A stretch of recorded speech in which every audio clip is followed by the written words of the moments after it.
Bueno, es un lujo compartir contigo nuevamente, no sé si son ya 10 años o no sé cuántos que comentaban antes las responsables políticas que estamos organizando esta jornada, ¿no?, en este marco de colaboración, de alianza. Y nada, pues es un gusto. Iciar González Carrasco, eres la subdirectora de Inspección de Trabajo del País Vasco desde hace un montón de tiempo, que además depende del Gobierno vasco desde julio del 2017.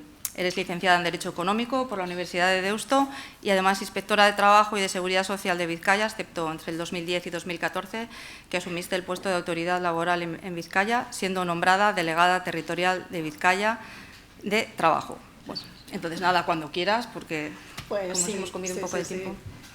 Eguerdión, guztioi. Buenos días. No tengo... ¿Sí? Ah, va a ser así.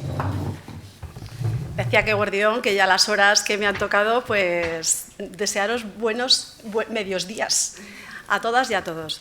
La verdad es que me toca al final, pero sí que creo que es verdad que la Inspección de Trabajo tiene que estar al final, porque todo lo que hemos... Una cosa que nos ha quedado clara esta mañana, voy a tratar de ser ágil para no aburriros, me pasaré muchas veces la presentación por encima, porque en realidad lo hago más para que tengáis un material que yo me lo sé de memoria casi. Entonces, sí que es verdad que una cosa que nos ha quedado clara esta mañana, ¿no?, desde diferentes, han hablado profesionales de diferentes perspectivas, diferentes formaciones, diferentes puestos de trabajo, y una cosa que nos ha quedado clara es que el riesgo de violencia machista para las mujeres en el puesto de trabajo pues existe. Eso es una realidad, no se puede negar, además ya lo ha dicho la viceconsejera nada más empezar, y ahí está. Y entonces, para ello, pues, ¿qué tenemos desde qué os va a contar una inspectora de trabajo, ¿no? Pues las normas que tenemos en nuestro ordenamiento jurídico que están para proteger a las personas trabajadoras de todos los riesgos que hay. Y uno de los riesgos, pues, es este.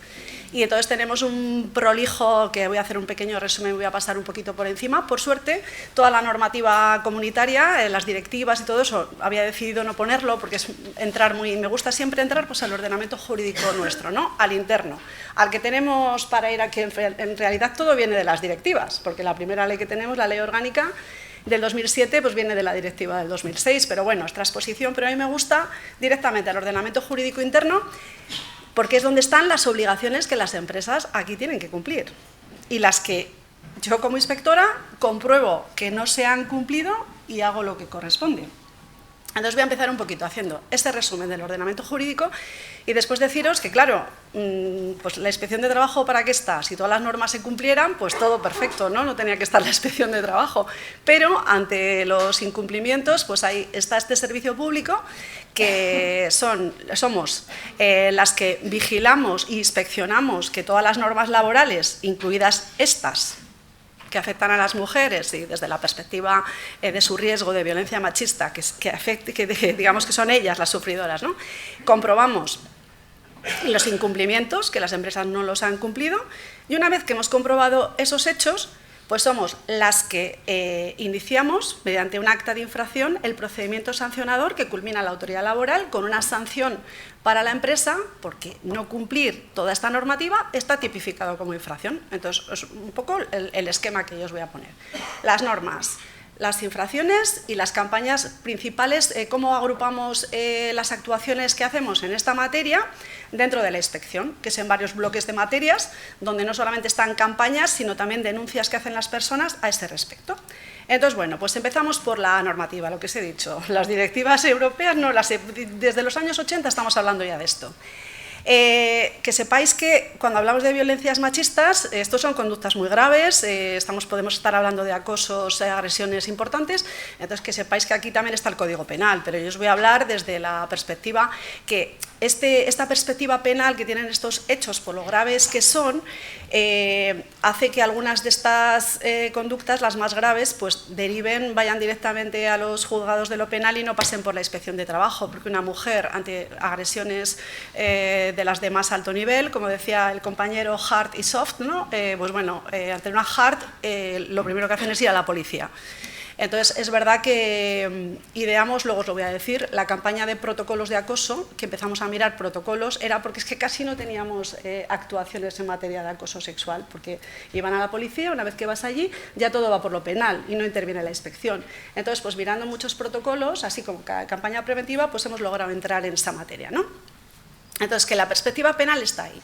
A nivel interno, ya desde el Estatuto de los Trabajadores, ya tenemos el artículo 4 de los derechos básicos de las personas trabajadoras, que no atenten a tu dignidad, que no te discriminen directa e indirectamente, cualquier violencia machista está aquí.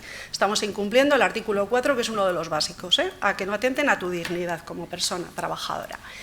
Después, la primera ley importante que tenemos, la Ley Orgánica del año 2007.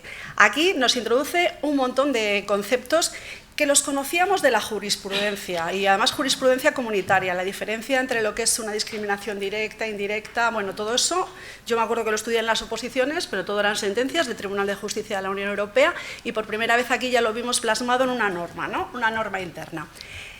Nos habla de que no tiene que haber ningún tipo de discriminación y ya nos introduce el tema de los protocolos de acoso. Es verdad que esta norma ya dice que cualquier empresa del tamaño que tenga tiene que tener medidas para evitar el acoso sexual en el trabajo, que es al final la medida de violencia, o sea, la muestra de violencia más habitual que nos encontramos, de violencia machista. Que tiene que haber, cualquier empresa tiene que adoptar medidas para evitar acosos sexuales en el trabajo. Y te dicen, empresas a partir de un determinado tamaño, pues tienen que ser unas medidas ordenadas, protocolizadas, y ahí nos sale el concepto de protocolo, que bueno, pues en ese momento nos pilla a todas como de nuevo. También nos introduce el concepto de los planes de igualdad, pero solamente pues, para aquellas empresas. Ay, mira el 901, yo estoy ya adelante del todo. Nos mete el concepto de planes de igualdad, pero para empresas que tienen un tamaño muy grande, decían para empresas de más de 250 trabajadores. Entonces, el siguiente hito importante es el Real Decreto Ley del año 2019, el 6 del 8 de marzo, que es ya el que nos dice, esta herramienta, los planes de igualdad son buenos, pero no solamente, fijaros cuántas empresas de más de 250 hay, la mayor parte son más pequeñas, y me la sé, a ver, es que le doy para adelante, le doy para atrás, sí, el Real Decreto Ley, el 6 del 2019 está en medio, pero como yo me lo sé, por eso os digo que la diapositiva no les hago mucho caso. Este es el que nos dice, plan de igualdad, lo pone en el centro, pero dice, vamos a extenderlo a empresas más pequeñas que de 250. Nos dice, este es del 8 de marzo del 19, al año siguiente, 8 de marzo del 20, ya tiene que ser para empresas de más de 150, al otro año, el 21, para empresas de más de 100 y ya en el 2022 para empresas de más de 50. Entonces ya tenemos la medida del plan de igualdad, que es fundamental, extendida. Pero tiene que llegar el Real Decreto, el 901 del 2020, que ya sabéis que fueron dos, el 901 de planes de igualdad y el 902 de discriminación retributiva. Este ya entra porque es que ya antes, con la normativa del 2019, estábamos mirando muchos planes en la Inspección de Trabajo, pero es verdad que no teníamos una norma que nos dijese qué contenido tenía que tener ese plan, y encontrábamos, a ver, por lógica encontrábamos cosas que es que no se le podía llamar ni plan, porque un plan ¿qué es? Un plan diagnostico algo, detecto fallos y yo planifico que voy a hacer esto para corregir, se va a encargar esta persona, tengo este presupuesto, tengo este tiempo, son cosas, un plan es algo concreto, con medidas, con hitos, y teníamos pues documentos que eran declaraciones de intenciones, aquí no se discrimina, aquí no se, vamos, que no valían para nada, pero es verdad que nos encontrábamos con la falta de herramienta en la inspección, de que el plan estaba, pero no teníamos un documento que dijera ¿qué tiene que decir el plan? Bueno, pues viene el 901 a centrar muy bien qué tiene que decir el plan. Y nos centra en el diagnóstico. ¿Qué me vas a planificar si no has diagnosticado nada puesto de trabajo por puesto de trabajo? Si no has evaluado el riesgo, si no, yo lo mezclo todo, pero es que en realidad para hacer un buen plan, un plan de igualdad, aunque no sea en la evaluación de riesgos, es que es una evaluación de riesgos, porque tú tienes que ir mirando puesto de trabajo por puesto de trabajo, identificar problemas y evaluar riesgos que hay. Entonces, lo primero, se centra mucho en cómo tiene que ser el diagnóstico. Y además te dice, un diagnóstico que diagnostica en todos los puestos de trabajo, en todas las categorías, en todos los niveles, no te dejes ninguno, porque claro, con uno que te dejes, ahí podemos tener el problema. Luego, cógeme la perspectiva de la persona trabajadora desde el primer momento que llega, desde que le estás haciendo el proceso selectivo, que ahí ya tenemos problemas en los procesos selectivos, en las entrevistas, después a la hora de clasificar profesionalmente, entra a valorar los puestos de trabajo, todos, vamos a valorar todas las funciones, que están en el desempeño, no vamos a ocultar todas aquellas condiciones y factores de desempeño muy femeninos y vamos a dar solamente visibilidad a las propiamente masculinas. Entra en todo, hasta las retribuciones. Y entra también en el diagnóstico, en los temas de acoso sexual, por razón de sexo, todo tipo de violencias machistas. Y después de que tenemos un diagnóstico, pues entonces ya sí que es verdad que podemos hacer un plan preventivo. Entonces, el protocolo de acoso forma parte de este plan de igualdad, y además, pues bueno, siempre dicen que tiene que tener, la norma entra en que tiene todos los protocolos tienen que tener una serie de principios rectores de confidencialidad, de respeto, de celeridad, porque estas son circunstancias que tenemos que tener un protocolo claro de cómo actuar, pero además tiene que ser con una celeridad, porque es que estamos hablando de situaciones graves que tienen que tener todo el mundo muy claro, el protocolo, cada uno muy claro lo que tiene que hacer y cómo acabamos. Entonces, planes, contenido definido, protocolos de acoso dentro de los planes, y bueno, y esta herramienta ya a partir del 901 estamos pudiendo entrar bien al contenido y decir, oye, mira, es que el 901 dice que valoración, plan de igualdad con todos los puestos de trabajo, y aquí estoy viendo yo que todos estos puestos de trabajo no están, podemos entrar, ¿no? Bueno, pues registro. Luego, aparte, está que el propio 901 ya dice que es que los planes de igualdad con sus protocolos tienen que estar registrados, lo cual también esa transparencia es algo fundamental. Entonces, aprovechando los registros que ya tenían las autoridades laborales de convenios colectivos, pues allí mismo se modifica el registro y ahí registramos los planes de igualdad. Entonces, ya es muy interesante, porque ya sabemos cuáles están registrados, la autoridad laboral los ve antes, ya nos puede preguntar algo a la inspección, y luego aquellas que deberían estar, que en principio no están registradas, pues ya tenemos también una carretera para ver cuáles inspeccionamos, ¿no? Y cuáles miramos. Bueno, os meto un poquito, es que quiero ir un poco al grano, porque la hora que es, os hablo del contenido habitual que tienen los protocolos de acoso y tal, bueno, sin más. Ahonda más la Ley Orgánica, la 10 del 2022, de Garantía Integral de la Libertad Sexual, la famosa ley que se hizo famosísima con lo del sí es sí. Pues esta abunda, esta tiene un montón de medidas, no solo laborales, sino también extralaborales, pero desde luego abunda en la idea de que el protocolo de acoso es la herramienta fundamental. Luego, aparte, pues eso, te dice, pues hay una serie de derechos laborales que ahora ya nos hemos acostumbrado a ellos, pero bueno, han sido novedosos cuando se han implantado. Pues eso, los derechos a la reducción, reordenación del tiempo de trabajo de todas aquellas mujeres víctimas de violencias sexuales. Todo esto está en el ordenamiento jurídico. Incumplimientos de todos estos derechos llegan a la inspección de trabajo, de los cambios de puesto de trabajo. Hace muy poco me comentaba una inspectora que tenía un tema de esto, de que una persona que había sido movida de centro de trabajo por violencia, lo que pone aquí, movilidad geográfica de puesto de trabajo, precisamente por haber sido víctima de violencia de género, y ahí se había generado un problema, porque, claro, había otras personas que estaban en ese centro de trabajo y hay que hacer y se montaron unos pequeños líos laborales que por aquí me asienten, ya sabéis lo que se digo, es que esta persona tiene una prioridad, porque es que estamos aplicando una ley orgánica y bueno, estas cositas llegan a la inspección, esto da mucho que hablar, lugar a muchos incumplimientos y demás, o sea que ya, aparte de protocolos, planes, tenemos todos estos permisos. Bueno, que las empresas ya sabéis que tienen pues, beneficios, se fomenta pues, que sustituyan a aquellas personas que cogen bajas porque han sido víctimas de violencia sexual, o sea, todo lo que sea facilitar el proteger a estas personas. Por una parte tenemos las herramientas para que no se produzca y cuando se ha producido, proteger. Ausencias, faltas de puntualidad porque estas personas, pues todo esto el ordenamiento jurídico lo respeta. Y ya dejamos así para ir. Después tenemos la Ley 4 del 2023, que esta es trata de extender todos estos derechos para evitar la violencia machista en mujeres a todo el colectivo LGTBI. Y de nuevo abunda en que tenemos una herramienta muy buena y lo que hay que hacer es aprender a hacerlas muy bien y cumplirlas, ¿no? Entonces ya, pues eso, no voy a... me la he saltado porque me la sé, pero luego fundamentalmente desde el ámbito de prevención, es que lo tengo puesto después, pero prefiero decirlo ahora, y luego tenemos toda la normativa de prevención que está en la Ley de Prevención de Riesgos Laborales y normativas de desarrollo. Luego lo volvemos a tocar, pero así os lo adelanto. Entonces, la inspección de trabajo. Aquí podemos tener, bueno, es la ley ordenadora del 2015 que dice que la inspección de trabajo es la que fiscaliza que se cumpla todo el ordenamiento social. Y dentro del ordenamiento social tenemos todas las normas laborales, todas las normas de prevención y todas las normas de seguridad social. En todas ellas hay protecciones frente a violencias machistas. En un principio, cuando actuamos tanto por denuncia como por campaña, lo primero que hacemos es investigar los hechos.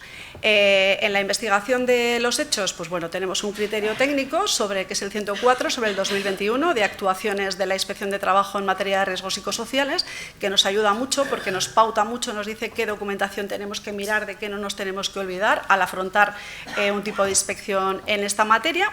Es verdad que los medios de prueba que se utilizan son todos los que se os ocurran. Lo más llamativo de la inspección de trabajo es la visita, poderse presentar en el centro de trabajo a cualquier hora, del día, de la noche, sin previo aviso, a comprobar los hechos, pero bueno, luego eso es cuando son hechos que se pueden comprobar en visitas. Hay veces, y de lo que estamos hablando, normalmente no es comprobable en visita.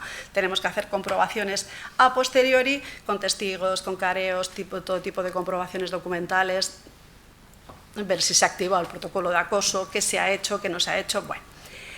Entonces, en este tema, pues eso, deciros que sí que es verdad que hay una jurisprudencia pues bastante consolidada que sí que dice que si tenemos una declaración coherente y sin fisuras de la víctima, pues sí parece que podemos darlo como prueba, una prueba. Después habrá más cosas, pero eso en principio es una prueba, lo cual pues nos ayuda bastante, porque es que estos hechos normalmente son tan graves que no suele haber testigos, Es verdad que ahora con redes y tal hay muchas veces que tenemos cositas en redes y se ha visto, pero normalmente no hay. Lo más grave no suele haber testigos.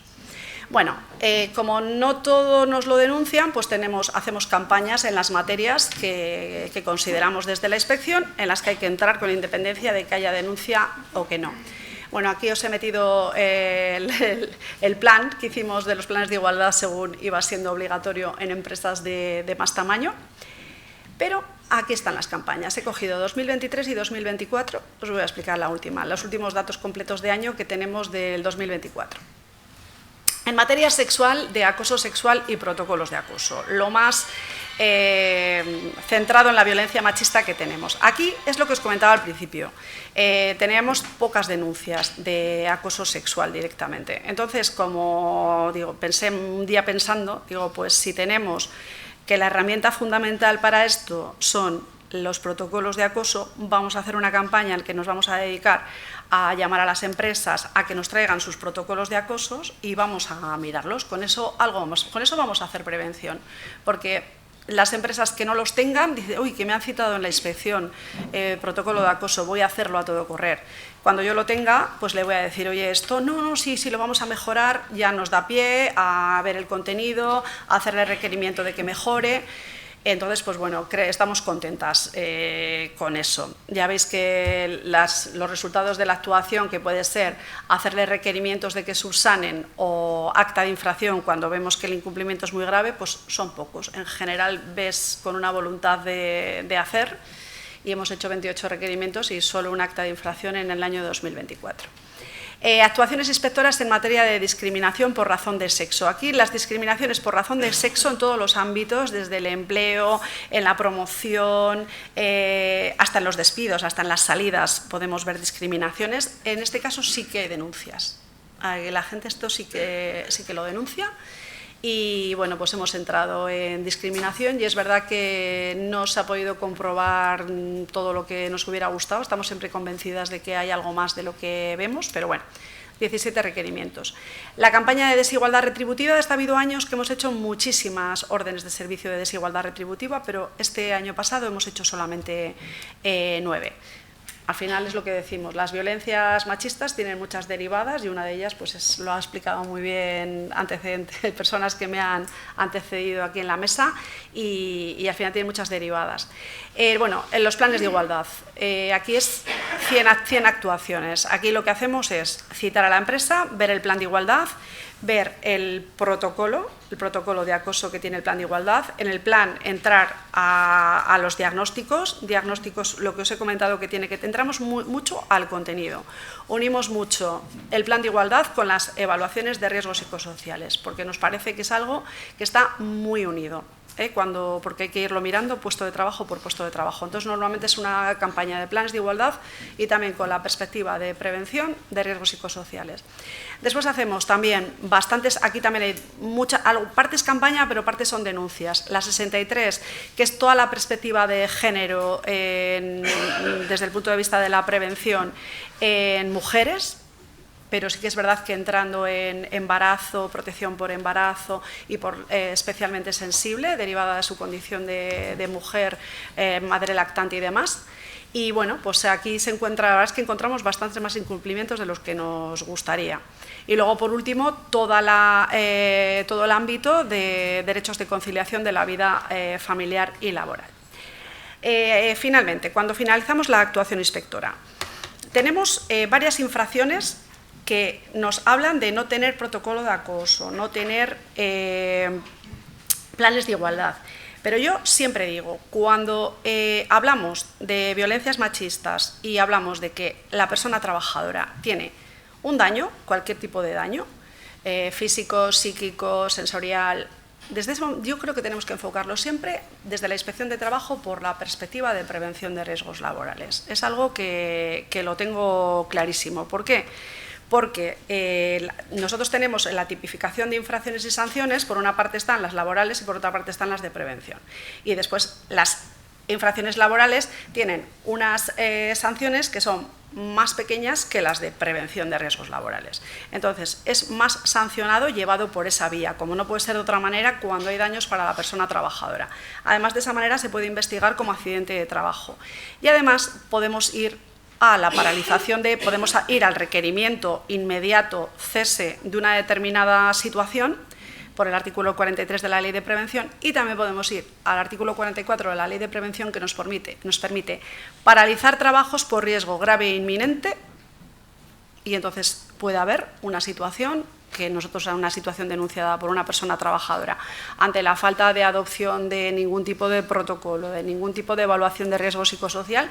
Nosotros podemos paralizar los trabajos en tanto que se adopten medidas, y las medidas son estas: una evaluación de este riesgo psicosocial tan grave, una falta de inicio del protocolo de acoso. Entonces podemos ir a la paralización. Entonces, bueno, porque las infracciones graves, pues eso es directamente no tener protocolo de acoso. Si no hay un daño para una persona trabajadora, pues nos tendríamos que quedar en el artículo 7.10, que es infracción laboral. Y no cumplir, no tener directamente plan, si no tenemos tampoco la derivada de prevención de riesgos laborales con el daño y con el accidente, pues también nos tenemos que quedar en la infracción del 7.13, que son laborales. Y luego podríamos ir a muy graves, pero ya es cuando hay acoso sexual. Yo por aquí, yo estos temas, la infracción laboral no la he utilizado nunca cuando hemos hablado de acoso sexual y acoso por razón de sexo. Siempre lo he llevado por prevención de riesgos laborales. Pero bueno, es verdad que dentro de la inspección hay como dos escuelas en esta materia. Hay quien dice, yo desde el momento que hay un daño. Yo me acuerdo que investigué un tema en el que teníamos ya informes médicos, era una trabajadora, había un acoso por razón de género, un acoso por razón de sexo, bastante notorio y palmario, y entonces la persona trabajadora, cuando vino a denunciar a la inspección, que algún compañero ha hablado de eso, efectivamente cuando viene a la inspección ya la persona está muy mal, pero estaba muy mal, esta chica había perdido como 25 kilos, así. Y claro, nos traía informes médicos que los había en su propio servicio de prevención, su propio informe médico, refería que la persona se quejaba de lo que estaba pasando en el entorno laboral, que había perdido, ya reflejaba la pérdida de peso, que tenía insomnio, le recetaba medicamentos, y yo dije, con este informe médico esta persona tiene un daño físico y psíquico. luego yo lo llevé por accidente de trabajo, que sabiendo, como la empresa me decía, ya, pero es que lo sabía, yo no lo sabía, digo, ¿cómo no lo vas a saber? Si tu servicio de prevención es tu mano derecha, pues la empresa tiene obligaciones de proteger en materia de prevención de riesgos laborales, ¿cómo lo haces? Con esta mano, ¿no? Que es el servicio de prevención. Si el servicio de prevención lo sabe la empresa. ¿Adoptaste algún tipo de medida para proteger a esta persona del daño? No. Entonces, yo siempre lo he llevado por prevención, lo tengo clarísimo, pero sí que es verdad que algunas personas lo ven, que las normas jurídicas ya sabéis que son interpretables, pero bueno, yo lo tengo muy claro. Es que tenemos suficiente normativa a nivel de prevención de riesgos laborales para meterlo ahí. Es que los daños para la salud son, aquí hay algunos leves, o sea, ansiedad, tensión, irritabilidad, cuando no lesiones físicas de apreciable entidad. Entonces hay que adoptar todo tipo de medidas. Tenemos el artículo 15 con los principios de la actividad preventiva, tenemos el artículo 16, que tenemos que evaluar todos los riesgos de los puestos de trabajo, uno por uno, y especialmente cuando se produce un daño. Cuando cualquier persona tiene un daño, ya tenemos que entrar más profundamente en modificar esa evaluación, a ver qué no tenemos evaluado y a ver qué conclusiones tenemos, que al final tenemos un informe de investigación de accidente de trabajo. Entonces, con todo eso, para mí, vamos, no hay ninguna duda. Yo y la mayor parte de las inspectoras aquí en Bilbao y en País Vasco, que es las que tengo muy controladas y muy cercanas porque forman parte de mi equipo, normalmente lo estamos llevando todo por aquí. Luego hay otra cosa, que encima si es un accidente de trabajo está calificado como tal, pues luego además si la inspección de trabajo levanta el acta, en este caso que os comentaba, el acta es incumplimiento del artículo 15 y el artículo 16 de la Ley de Prevención de Riesgos Laborales por no haber no haber evaluado el riesgo de esta persona y haber adoptado medidas preventivas para evitar el daño que tiene. Propones el acta de infracción, pero es que además esa persona que tiene una baja laboral por tener esa prestación de la seguridad social derivada de una falta de medidas de seguridad y salud en el trabajo, tiene un recargo en las prestaciones, un recargo que si te tocaba cobrar pues 1.100 euros, vamos a decir, de prestación, entre un 30 y un 50% se incrementa y va directamente a la empresa incumplidora, que ha incumplido sus normas de prevención para proteger a esa persona trabajadora. Entonces, es que lo del recargo de prestaciones es importantísimo. Las sanciones, pues es lo que os comentaba, mientras que las de materia laboral, pues nos estamos quedando con que las muy graves pues pueden ser de 7.501 a 30.000 euros, cuando estamos yendo ya a las de prevención de riesgos laborales, las graves, ya en grado mínimo, que eso es cuando no hay ningún agravante, ya puede ir a 9.830 y ya con un agravante podríamos ir al grado medio hasta 24.585 y con dos agravantes podríamos ir hasta 49.180. No os quiero decir nada de si podemos constatar una muy grave, que es incumplimiento de la normativa de prevención cuando hay riesgo grave e inminente, que es inminente que se materialice ya, que entonces pues podemos ir a cuantías muy importantes. Y bueno, y luego aparte de comentaros que hay sanciones accesorias que pocas veces las proponemos, pero si hay una muy grave prácticamente van siempre aparejadas, que es pérdida automática de ayudas, bonificaciones, todo tipo de beneficios. Y esto es lo que os quería contar, os libero, os dejo que me preguntéis.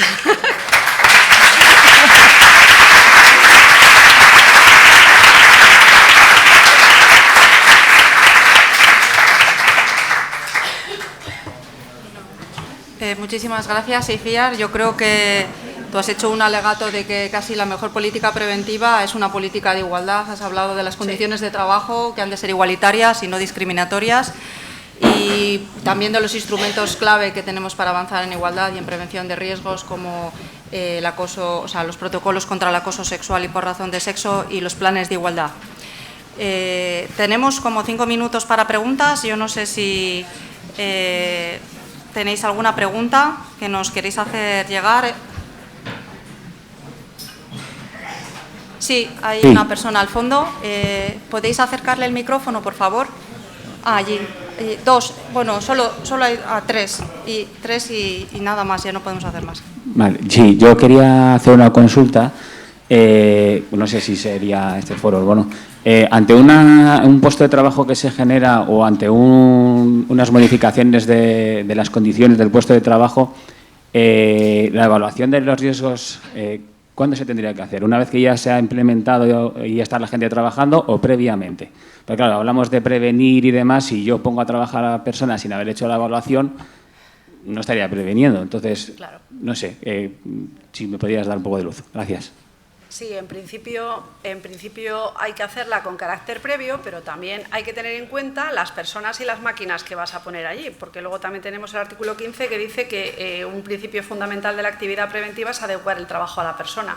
Entonces hay un equilibrio, hay que tener una evaluación previa de los riesgos que hay para poder implementar las medidas preventivas, entonces una modificación sustancial de condiciones de trabajo, y has cambiado de centro de trabajo y de equipo, y hay un equipo diferente que el que estabas utilizando en el anterior centro de trabajo. Vamos a pensar en una máquina. Evidentemente, ya de partida tendremos que estar evaluando los riesgos de uso de esa máquina, las emisiones que va a haber, tendremos que dotar el local con todas las aspiraciones, con todas las medidas preventivas a esa máquina, pero después tendremos que tener en cuenta y complementarlo con qué personas sabemos que van a venir aquí. Y tendré que tener en cuenta también la ergonomía del puesto de trabajo, ¿no? Que tampoco, o sea, no sé si te estoy respondiendo, es antes, pero tenemos que tener en cuenta quién va a ir allí. Y a lo mejor el puesto de trabajo pues va a haber una persona que es muy alta, o lo contrario, una persona que es bajita, y la mesa de trabajo, hablando de ergonomía, que no estoy hablando ya de cortarse manos con elementos atrapantes, sino hasta a nivel ergonómico hay que pensar qué persona traes. Entonces, antes, pero pensando en quién viene. Gracias. Isabel, ahí al fondo, tú.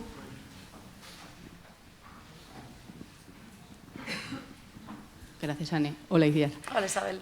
Hoy una pregunta solo. La Ley 15/2022 de Igualdad de Trato y No Discriminación establece unas infracciones muy graves, bastante superiores a la LISOS, ¿no? De 7.501 pasamos a, creo recordar, 40.000 hasta 500.000.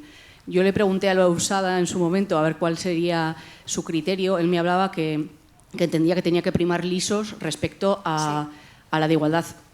Para mí es verdad que yo le daría prioridad a la de igualdad y no discriminación precisamente por su especificidad y porque nos da una oportunidad de abarcar no solamente el acoso sexual, el acoso discriminatorio y esa mirada interseccional. Quería saber lo que opinas tú. Pues en principio sí, ese es uno de los debates que se han abierto. En principio toda la doctrina, los que tenemos pensando, se inclinan porque tenemos que aplicar la LISOS, la Ley de Infracciones y Sanciones en el Orden Social. Porque ten en cuenta que es que esta ley es una ley integral que abarca mucho más que el ámbito laboral. Entonces, en el ámbito laboral sí parece que tenemos la Ley de Infracciones y Sanciones en el orden social, que es la LISOS. Entonces, estas pueden estar pensadas para otros ámbitos que no sean laborales. Sería muy interesante que de alguna manera al hacer la ley, hubieran modificado la LISOS, que podrían haberlo hecho. Y haber metido las cuantías, ¿verdad? Es que podrían haberlo modificado, pero no se hizo, no sé si por olvido o porque se quiere que eso está reservado a otros ámbitos. Gracias, Iciar. Y Vicente, ¿le podéis acercar a él? Bueno, sí. Sí, ¿le puedes acercar, por favor?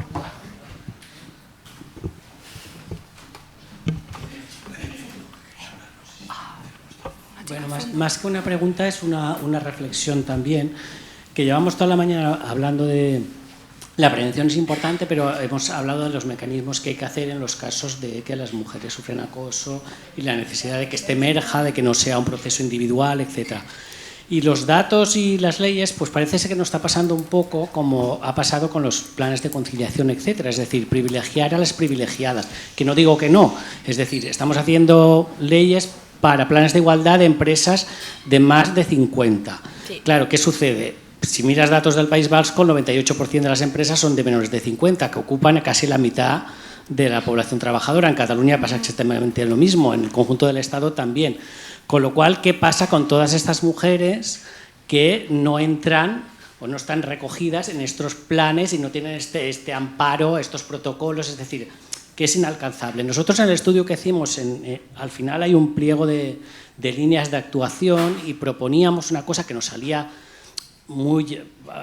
que llamaba muchísimo la atención, que es las mujeres en empresas pequeñas frente a casos de acoso que puedan ser leves, que no es el desespero ya de que voy a la inspección de trabajo, no van a hacer nada porque es muy difícil. Y la propuesta es que hay que habilitar algún tipo de institución que no esté en la misma empresa, porque en la misma empresa no lo van a hacer nunca, que esté fuera de la empresa, para que las acompañe y que les facilite este proceso de denuncia, de actuación, etc. Sí. Bueno, yo creo que es muy pertinente esto que señalas y bueno, no es la solución a todos los problemas, pero en Emakunde hay un área, el área de defensa de los derechos y la ciudadanía, que además Andrea Núñez, que es compañera nuestra, ha sido la persona que ha moderado, que ha presentado a la ponente principal. Es un servicio que atiende, bueno, asesora y creo que está infrautilizado. Ahora Andrea igual me cuelga, pero creo que es una oportunidad que tenemos todas las personas para ver si existen casos de discriminación o posible discriminación en el ámbito de trabajo, también temas de acoso, otro tipo de cuestiones, pues que sepan que se pueden dirigir a Emakunde y que realmente y a Inspección de Trabajo y a las administraciones públicas, porque ya los sindicatos, aquí Nuria de Sachers, Muy bien. que es verdad que es un tema súper complejo y que hay mucho silencio y que las mujeres no se suelen activar los protocolos en las empresas. Esta es una realidad y yo creo que hay que ver y preguntar a las mujeres por qué no. De todas formas, ya desde la propia Ley Orgánica del año 2007, precisamente las medidas frente al acoso sexual, que al final sí que dice, tiene que estar protocolizada, no sé qué, en algo muy ordenada, no sé qué, no sé cómo dice, sistematizada y tal, en empresas de más de estos trabajadores. Pero al final, medidas frente al acoso sexual tiene que haber en todo tipo de empresas. Eso ya desde la Ley Orgánica del 2007. Y luego con la Ley de Prevención de Riesgos Laborales en la mano, yo creo que cualquier mujer que sufra cualquier acoso en empresa, del tamaño que sea, tenemos herramientas para entrar con toda la fuerza de la ley y las sanciones. Es verdad que ya empresas pequeñitas, ya para empezar, no tienen un comité, tienen delegados de personal, a veces no se han hecho elecciones sindicales y no tienen esas personas. Es verdad que siempre están más desprotegidas y es muy importante lo que ha dicho Anne, que llegase esa información de que tienen dónde llamar. Pero bueno, el peso de la ley les puede caer encima, perfectamente. Sí. Sí, y hay una pregunta al final, yo creo que ya es la última, aquella pregunta, tú me comentabas, ¿verdad? Sí. Y ya sería la última, porque estamos ya fuera de tiempo. Vale, yo quería preguntar, en la experiencia de la Inspección de Trabajo, respecto a las contingencias profesionales, es decir, que estamos hablando, vale, si hay un daño y hay un accidente de trabajo, de acuerdo que desde la ley de prevención y se hará una investigación y demás, pero claro, ¿cuántas se reconocen como accidentes de trabajo? Porque al final esa persona, para que vaya con un parte de asistencia a la mutua o la baja sea por contingencia profesional, yo ese camino lo veo muy complicado. No sé si en la experiencia de las campañas de la inspección veis que se reconoce como laboral. Esa es la duda. Yo cuántos no te puedo decir, porque claro, ese dato nosotros en la inspección no lo tenemos, pero sí te puedo decir que estos temas se llevan, cuando hay daños para la persona trabajadora, sí que una vez que actúa la inspección de trabajo, normalmente, cuando una persona se ve en esta situación, está teniendo daños para su salud derivados de la situación que está viviendo en el trabajo. Bien porque no se ha atrevido a decirlo, o bien se ha atrevido pero nadie hace nada y sigue en esa situación y tiene daños para la salud.